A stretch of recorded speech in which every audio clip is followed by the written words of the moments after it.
2 Chronicles Chapter 35, Josiah's Passover Observance. Josiah observed the Lord's Passover and slaughtered the Passover lambs on the 14th day of the first month. He appointed the priests to their responsibilities and encouraged them to serve in the Lord's temple. He said to the Levites who taught all Israel the holy things of the Lord, "Put the holy ark in the temple built by Solomon son of David, king of Israel. Since you do not have to carry it on your shoulders, now serve the Lord your God and his people Israel. Organize your ancestral houses by your divisions according to the written instruction of David, king of Israel, and that of his son Solomon. Serve in the holy place by the divisions of the ancestral houses for your brothers, the lay people, and the distribution of the tribal household of the Levites. Slaughter the Passover lambs, consecrate yourselves, and make preparations for your brothers to carry out the word of the Lord through Moses." Then Josiah donated 30,000 sheep, lambs, and young goats, plus 3,000 bulls from his own possessions for the Passover sacrifices for all the lay people who were present.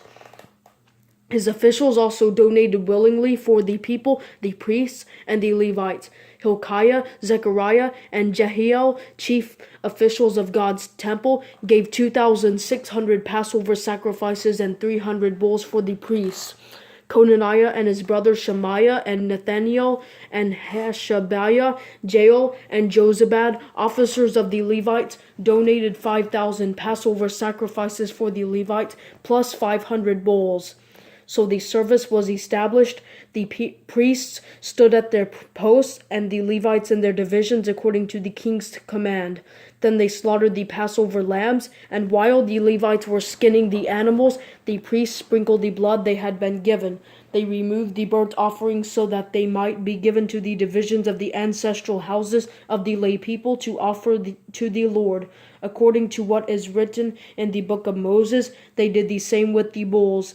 They roasted the Passover lambs with fire according to regulation. They boiled the holy sacrifices in pots, kettles, and bowls, and they quickly brought them to the lay people. Afterward, they made preparations for themselves and for the priests, since the priests, the descendants of Aaron, were busy offering up burnt offerings and fat until night. So the Levites made preparations for themselves and for the priests, the descendants of Aaron. The singers, the descendants of Asaph, were at their stations according to the command of David, Asaph, Heman, and Jeduthun, the king's seer. Also, the gatekeepers were at each gate. None of them left their tasks because their Levite brothers had made preparations for them.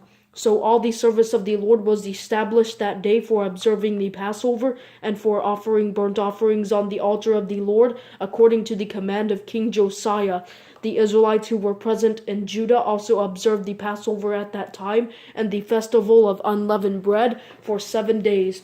No Passover had been observed like it in Israel since the days of Samuel the prophet.